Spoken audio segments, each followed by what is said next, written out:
What's up, nerds? Welcome back. Today I'm talking about a book that was actually sent to me by a fan of the channel because he wanted to get my thoughts on it. And that book is Cobalt.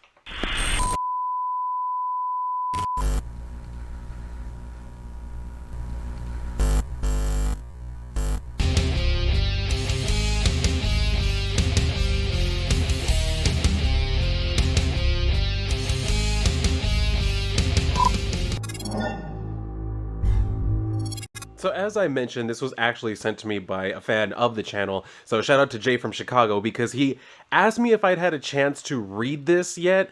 And I really could have sworn that I had backed this campaign. I really thought I did because I've seen this cover so many times and it looks so cool that I was like, this looks like something I want to read. And then when I went and looked, I found out I actually hadn't backed it. So I don't know if it was one of those times that I was high or maybe I was drunk and I thought that I did it and I didn't end up doing it, whatever. The point is, the book has been sent to me because, like I said, Jay said he's more of a reader and he preferred to just have the PDF file.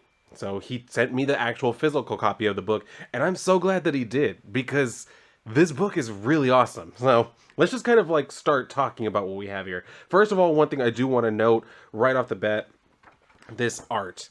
This art is incredible. Like, this painterly art just looks awesome. And it fits the tone of the book so well. But we're kind of like starting out here in Atlanta, Georgia, where we're seeing that there's this kid, right? He's talking to his brother on the phone, talking about like, we were supposed to go to the movies and everything. And his brother Jesse is telling him like, sorry kid, like I'm not going to make it. I had to pick up an extra shift at work. So he's telling him like, you said, you promised if I finished my homework that we could go. And I just finished my homework. So he tells him like, I know, but I can't. Rent is due tomorrow. I had to pick up another shift. So he just tells him that's a lame excuse. And he says, I'm literally looking at the duffel bag full of cash right now. But he says that we've been through this. That bag is for a rainy day. And then we can see this part because he said that Splinter came back and is eating the 3-day-old pizza because you can see the mouse that's eating the pizza and shit.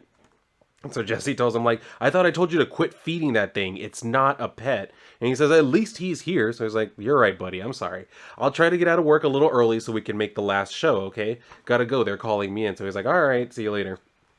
So this is where he kind of starts explaining to us, the audience, about how he obviously, you could tell he fights crime, right? Based off of like the costume and everything. You could tell that's his whole thing. But he also is talking about how he kind of works as like a runner for a drug cartel. Being a runner for a cartel isn't the best decision I ever made, but there are a few perks. If you ever decide to take a job as a third shift vigilante, you know where most of the deals take place. So that brings us to our first actual conflict, where he's outside of this club and everything, and there are these guys who are coming out with a woman who's very obviously drugged. I'm assuming because they said that they gave her something that they think is too strong or whatever. So they're saying like, my new toy couldn't focus on playing with my new toy with how loud it was in there. So, and they're like, yeah, and with all those witnesses around. So they all start laughing and shit. And then he's like, damn it. Closest precinct is 4 minutes away, but on a Friday night, could take them up to 15 minutes to get here. Looks like I'll have to break up the party. Because apparently he sees like this logo. I don't know if you can see it. It's right in here. If I can learn how to point in a video correctly. That logo right there that kind of just looks like a death metal band's like logo or whatever. It says Thrashers because that's this gang's name or whatever. So they continue like dragging the lady over, and like one of them has her pinned up against a wall, and you can see where she's kind of like mumbling the word stop or trying to get the word stop out. And then this is where the dude's like, geez, Brad, how much did you give her? It's like I'm trying to hold up a wet noodle or something. So he's like, nah, I gave her just the right amount. After we're done here, we'll take this snooping bitch to Hartsfield Park, see if anybody wants to keep the body warm. So they're like, well, this is when Cobalt comes up and he says, call me a cynic, but I don't think she agreed to be anybody's ragdoll. So that's where they like turn around. And we do get this interesting close-up on what appears to be like an outside surveillance camera. So all of this is apparently being recorded. And I note that because, for one thing, they put the panel in there. But you're going to see why that's probably going to be more relevant in a little bit. But anyway, he starts to fight with them and everything. And they, of course, tell him, like, bad move. So he's thinking to himself, as long as I can keep their attention, that's better for her. He's saying, me on the other hand, I'm so used to sneaking up on people and knocking them out, an actual fight might not go my way. But it does work out well for him. So he says, deep breath, Jess, you got this. And then they're like still calling him dude. So he's like, this dude has a name. It's Cobalt. So pretty badass way to do it, like with this stance and everything. Like I said, the art in here is just awesome. So anyway, he continues on with the fight, and then they're like making fun of his outfit and everything. He says it's the only thing I had at your mom's, and he's even thinking to himself, great retort. So he continues fighting with them, and he's thinking like, she looks like she's getting worse. I need to wrap this up, because you can see like she's like slowly getting more and more out of it, probably dying. So this is where the guy comes up and he's like, I'm gonna make you my bitch boy, let's go. And he's like, did you just call me a bitch boy, or was that separated by a comma? And yes, it was separated by a comma. So he's saying, let's try this little guy out.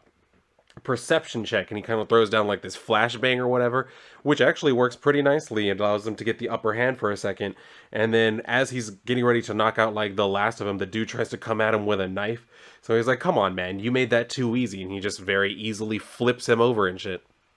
So he's thinking, actually, now that I'm thinking about it, this whole encounter has been easy, and that's where he turns around and sees, damn, the other dude has a gun to her head now. So he's telling him, like, drop the torch, shit stain. He's like, fuck you, now fuck off before I lose my nerve. And the trigger goes click. So this is where he decides, all right, yeah, why don't we have the trigger go click? So he turns his, like, what would you call these, nightsticks, batons? Something like that. Anyway, so he presses the little thing, and then we can see where, like, the end of it just shoots out and hits him right in the face. And Cobalt even says, right on the nose with that one, which, yeah, definitely right on the nose. So that like knocks him out, and then he comes up and says, how'd the Thrashers get a spot like this? This was Midas's base. He wouldn't let these 8-bits take his territory, not without spilling blood. Have things shifted that much since the Araña split? Maybe and that's when he like remembers like, oh yeah, the girl's like dying. So he's like, oh right. So he goes over to her, starts shining like the light in her eyes, and is trying to keep her awake and like responsive, because she's very clearly not. So he's doing what he can. He says she's fighting it hard, but whatever she's been given is winning. So he tells her like, you're severely hydrated, I need you to drink this. So I guess he gave her some water.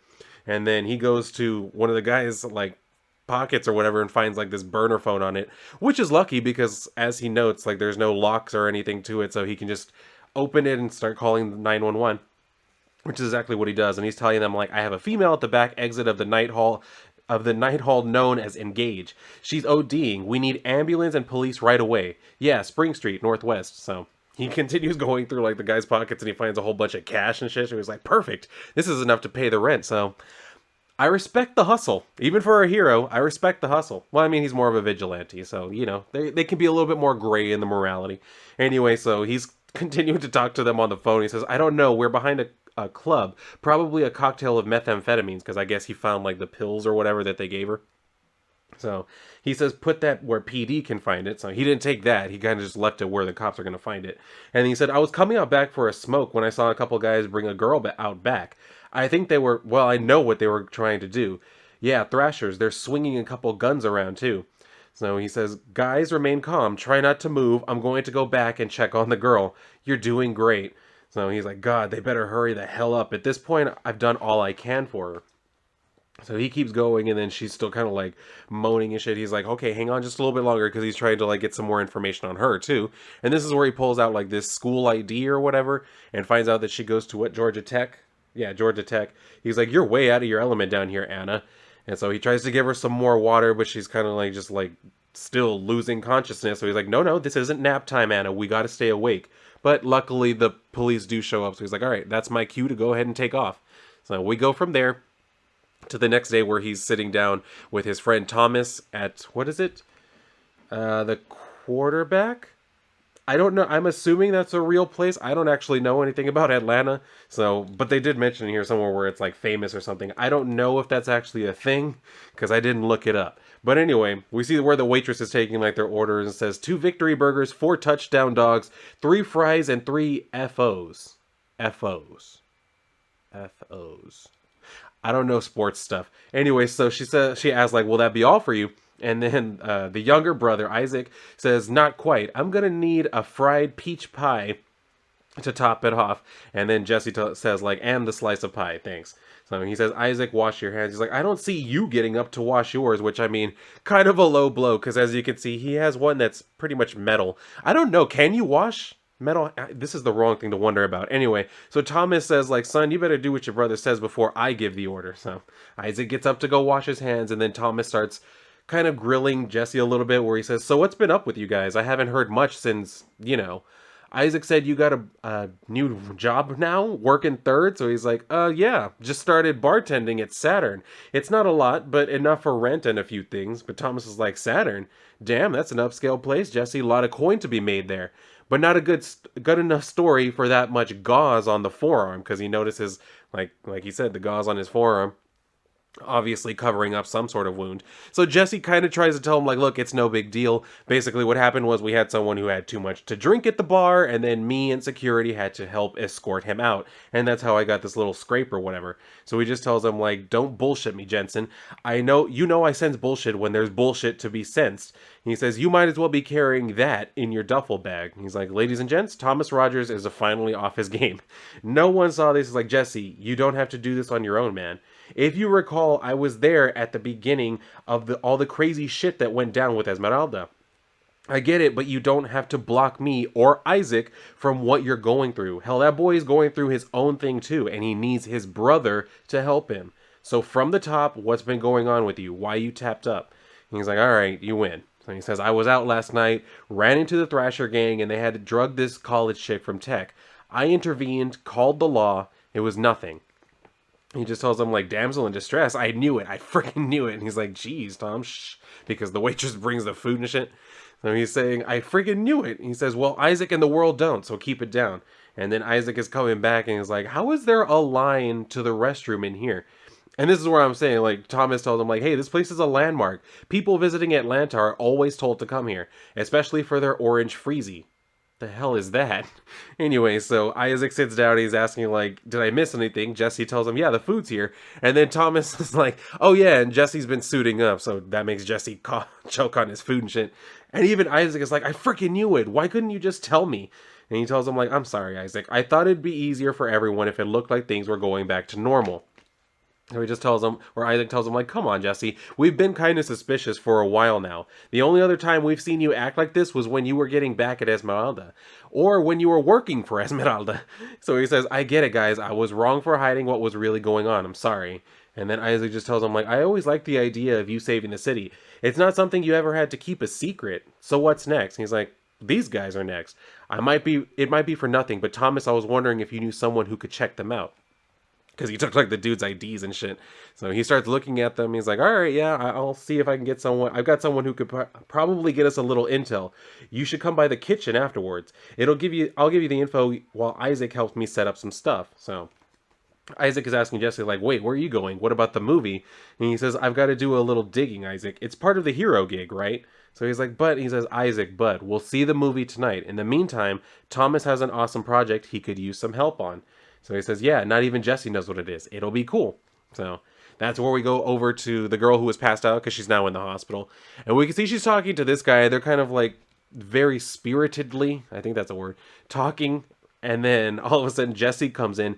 And for whatever reason, he just goes straight into the shtick of trying to pretend to be a cop, which is not going to, it'll work sort of, but not the way that he wants it to.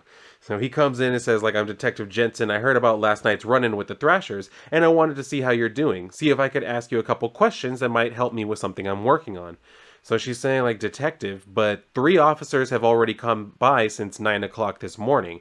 He's like, yeah, they make us come in at different times throughout the day. You know, different faces might get different pieces of the puzzle as things become clearer. So this is where the guy who's in the room with her is saying, like, what is this? Like, can't you just talk to those other cops? Like, why do you need to ask her the same questions again in such a short amount of time? So he's like saying, like, all right, yeah, you're right. I'll get out of your hair so that way she can rest. And she's like, no, it's okay. My father can be a bit abrasive. I'd be more than happy to answer your questions, detective. What did you say your name was? And he says, name's Jensen, but Jesse will do. So she's like, well, Mr. Jensen, as I said, I'd be happy to help you out, but at another time. I really am tired after this whole ordeal. So he's like, of course. In case you remember anything, or maybe you just want to talk about what happened, here's my number. So he hands her, like, a card and everything. She's like, all right, yeah, thanks. I'll try and get in contact with you real soon. And then he just takes off. So that's where the guy who was already in the room with her says, who the hell was that? We don't have a Jensen in this precinct, much less some punk with a metal hand. So she's like, not wrong there. However, what we do have is a name and phone number to cross-reference and see how this Jesse Jensen character fits into the picture. So It keeps going, and the guy says, hang on just a minute. You're still off the case, Reyes. You need to rest and lay low for a while. I don't want to lose another person to the Thrashers. She's like, Lewis Stevenson does care. Wait till the guys at the station hear this. Because as you may be picking up now, they're both cops. So this is where he tells her, like, he could be a friend of Ferguson's nephew, checking in to see if they have loose ends to tie up. Either way, it doesn't matter. Effective immediately, you're on a leave of absence. She's like, that's bullshit. Like, I'm so close to closing this. He says, to being murdered. I will not be responsible for hanging another badge on the wall. Whatever ties they have to Ferguson have made them too dangerous. They were just bailed out this morning, Anna. She's like, what? He says, someone paid their bail and left a little extra to stay anonymous. So then the nurse comes in and tells her, like, we did, like, scans and everything. Like, everything seems to be okay. The doctor says you can be released today if you'd like. So she's like, that's great. Let's fill out the paperwork and get me out of this damn dress. And then the guy tells her, I'll give you a ride home now. Promise me you'll actually rest for a couple days, and afterwards we'll look into that Jensen guy. And he says, she's like, thanks, Chief. And he says, hey, can you believe that punk thought I was your dad? He didn't even blink. Well, yeah. I mean, it's 2021, You could very well be her dad. You never know. Like, the mom could be Hispanic. You know what I mean? People look at me and they probably wouldn't think I'm related to my mom because my mom has a darker complexion than I do. But anyway, so we go over to Sunday night, back to where the Thrashers are kind of like hanging out. And it's the same ones that Jesse already like beat the hell out of. They're talking to their boss on like some sort of hologram projection thing because he's getting pissed at them, saying like, do not say, because one of them almost has his name. So he's saying like, don't say my name. He says, I am remarkably close to delivering the product promised to our investors, and I cannot have an overzealous cop and a vigilante with a feeble-minded sense of altruism impede our deadline. So they're like, shit, sorry. We'll make it up to you and everything. It was a fluke. Like, we'll handle it. He says, you'll have to excuse me, though your brazen assurance is to be admired. The capsule of narcotics being jammed into your nasal cavity allows room for skepticism. No matter, the extra hand I hired to assist you should be arriving momentarily. He can keep those annoyances at bay, so you may fulfill your duties. I must go. I have other business to attend. That's where they see, like, who it is that he's brought in, and they're, like, freaking out, like, oh, shit, he got us a ninja? And they're like, dude, shut up. And he's like, no, seriously, look at him. Look at the gear. Like, you think he's anything other than a ninja? So they come up to him, and he's asking, like, can you show me the target? So they're like, yeah, here. They, like, show him the projection of Jesse. And he's saying, like, this asshole calls himself Cobalt, or some shit, just an idiot playing dress up in mommy's old comforts. And he says, that bitch there, she's a cop, Ana Reyes. She's been sticking her nose where it doesn't belong. We were about to take care of that problem until that punk came out of nowhere. So he says, very well, I will make sure they no longer inconvenience you. So he's just saying, like, good, I'm tired of that bitch getting in our affairs. And then he says, if you do your job, because he asks, like, he says, I have something bigger going on with the neighboring gangs. He says, do you? He says, if you do your job, I won't have to answer that. It's been a long time coming for her. But if we went after her now, the cops wouldn't play as nicely as they have. So he says, get what I'm saying? He says, understood. So that's where they keep asking him, like, great, so how do you plan on getting rid of those two? And he says, adequately. And they're like, the hell's that supposed to mean? He says, it means I'm being paid to do a job. I won't waste time fucking around. That's how you get your people killed. Or in this case, caught. I will rid you of these nuisances. The lady will be no problem. However, for the masked man, we will have to bide our time. So he says, why do you say that? And he's like, he took your identification, yes? Which means he knows where each of you live. He will be making his rounds to each of your homes, looking for any information he can use. However, if he finds you there, they're like, so what do you propose now? So he basically just says, like, I'm going to be keeping an eye on pretty much all of you. So he says, go on with your routines. I'll be keeping an eye on each of you, here and at your homes. I have a feeling he'll make contact with one of you. When he does that, we will give this man information, leading him to a destination where we will have the advantage. So they're like, simple as that? And he says, simple, yes. And then this is where they ask, and one of them asks, like, so what do we call you, Haji, Ali Baba? And he says, my name is Qasim Almat. You may refer to me as the Yellow Scorpion, or the Death Stalker. And he's like, oh, and one last message from our client. And he stabs literally two of them in the head and shit and has them fall. And he basically like tells them, yeah, don't fuck up again, because you see what happens when you do? Yeah, don't be like them. So he kind of like takes off, but not before he throws like a knife at one of them, like hits him in the hand. Which, yeah, that sends another message too, doesn't it? So we go over to where Thomas kind of has his, I guess, headquarters, I guess you could call it. It's basically somewhere where he helps out, like, the homeless and things like that, I think. Says if he's not running the kitchen, he's usually holding the group therapy sessions before opening up to the homeless for the night. So this is where he's coming through and he's like, again, just walking through the empty building. Says lights are off, doors are locked. How are you going to be running late when you're the one always bugging me about being punctual? He and Isaac just finished their surprise project. Maybe I can sneak a peek before they, and then all of a sudden he hears these voices coming from the other side of the door. One say like, how about I cut that smirk off your face? And he's like, Thomas? And then he hears his brother say, get bent, asshole. He's like, Isaac, they're in trouble. Shit, I knew something was going on. And he like busts through the door to realize, oh shit, they're practicing or something.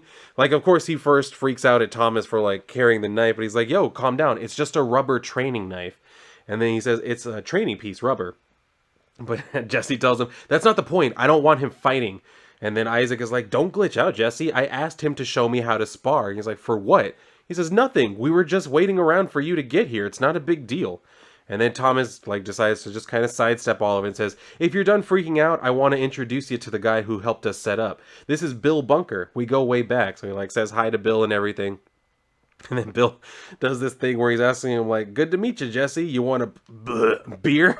Like, that is something that happens a lot, isn't it? Like when if someone's already drinking beer and then they offer you one, they somehow always burp while they're in the middle of the question. So very true to life there. I like that. Anyway, so they tell him like, we have a surprise for you and everything. He says, all right, what is it? So that's where they go over to this that they call the war room. So it's a pretty nice setup. I'm not going to lie. Like for a beginner superhero like base, pretty damn cool. So they're kind of looking around like, this is great stuff. And then he's asking him like, how long have y'all been working on it? Isaac tells him, since we realized you were suiting up again. So he's like, it was that obvious? And he's like, obviously. So this is where Thomas is telling him, I just cleaned and opened the storage room a few more feet so we could operate a little easier. Bill here has done the real work. Get him a computer, he'll get you the intel you want. So he's like, that right? And he's like, they don't call me Dozer just because of my size. I can bulldoze my way through any network, firewall, proxy, you name it. I'll get through it. Okay, we know the Thrashers use N-Gage as their place of business, right? So he's asking him, like, what do you have? And he says, these are the most recent locations where the Thrashers have been seen getting arrested, not their normal hangouts. And then Jesse says, like, once at the Charybdis at 5 points, a couple of times at various hotels around the airport, and twice at Lending Hands. He's like, wait, isn't Lending Hands a homeless shelter, like here? So he's like, yeah. And he says, so what are or Thomas says, so what are the Thrashers doing at a place that houses the homeless? And not just any homeless, a haven for young runaways and girls who get pregnant on the street.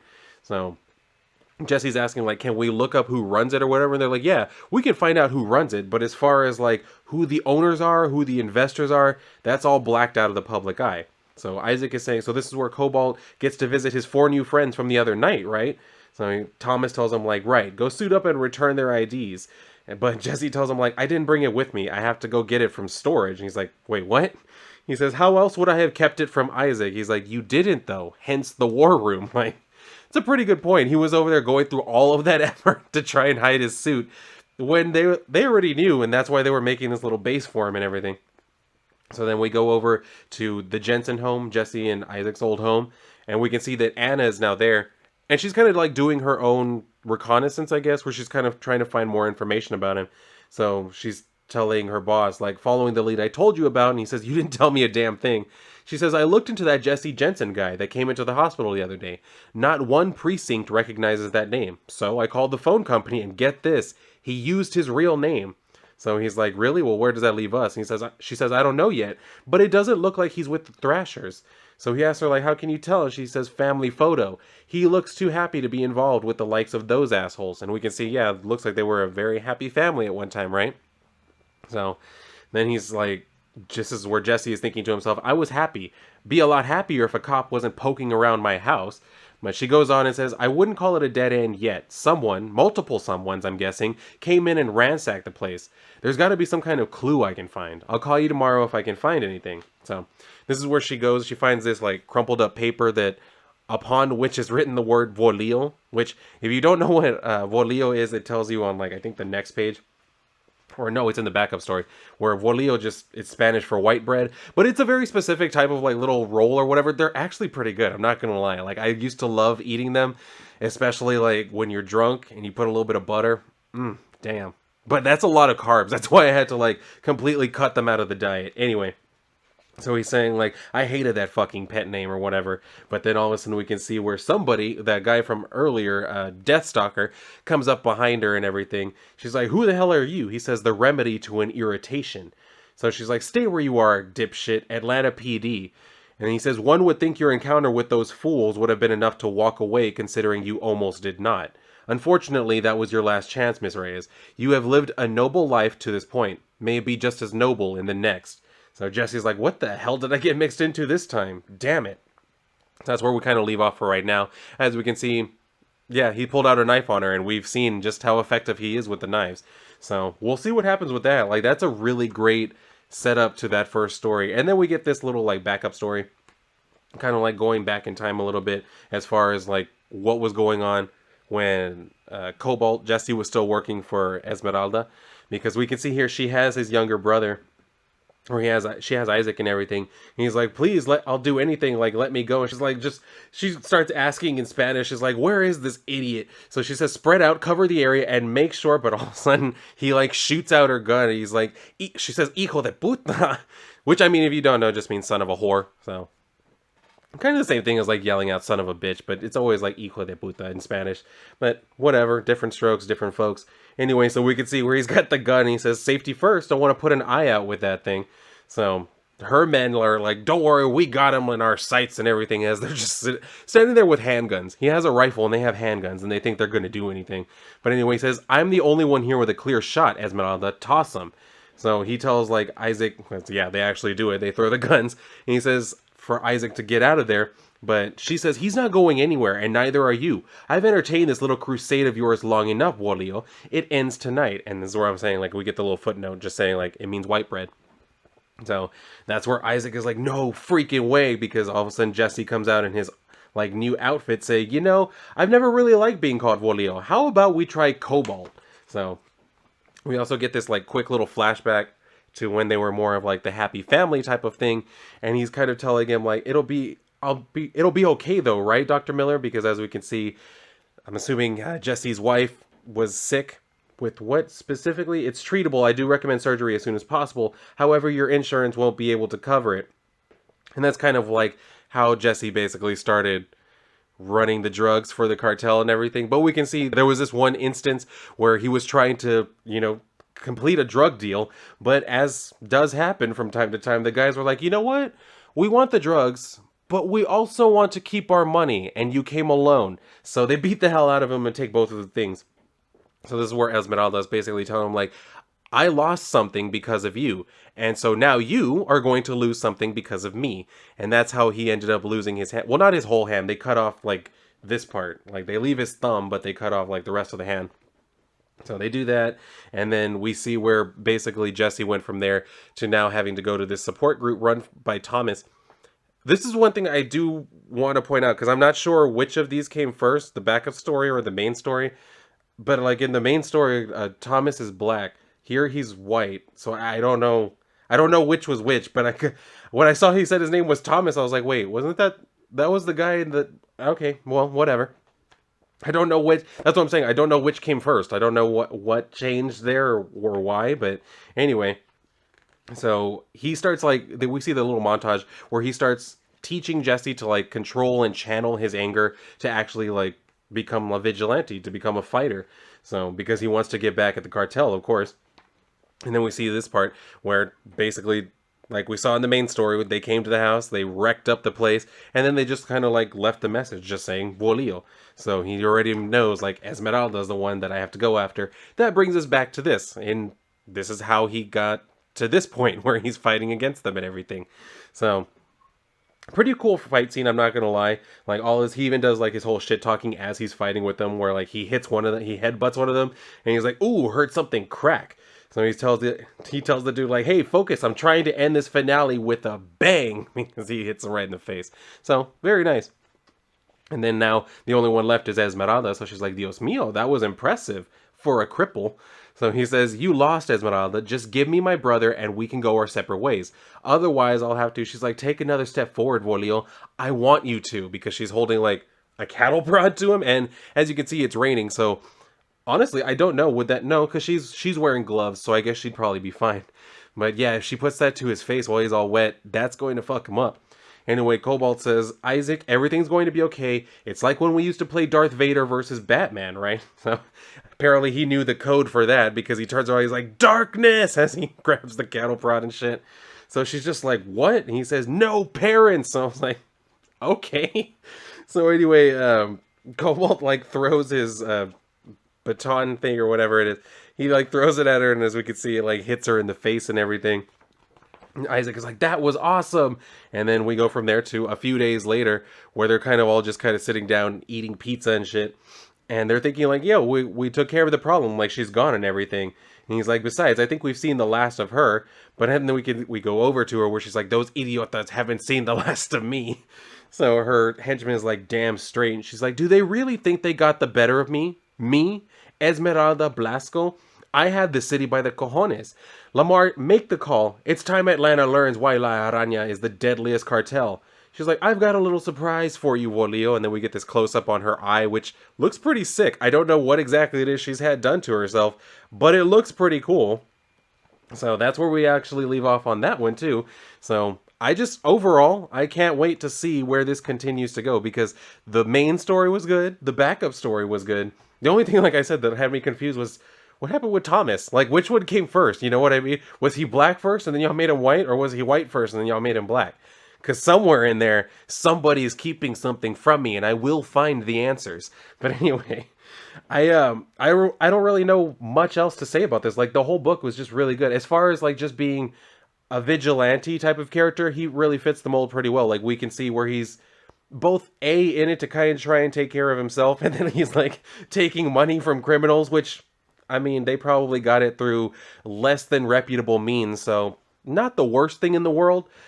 But then at the same time, like, he's actually trying to help people and keep people safe from criminals. So, and especially considering that, you know, he kind of helped the criminals in the past, it kind of makes sense why he's like, you know what, yeah, I will definitely take y'all down since I kind of, like, helped create this problem.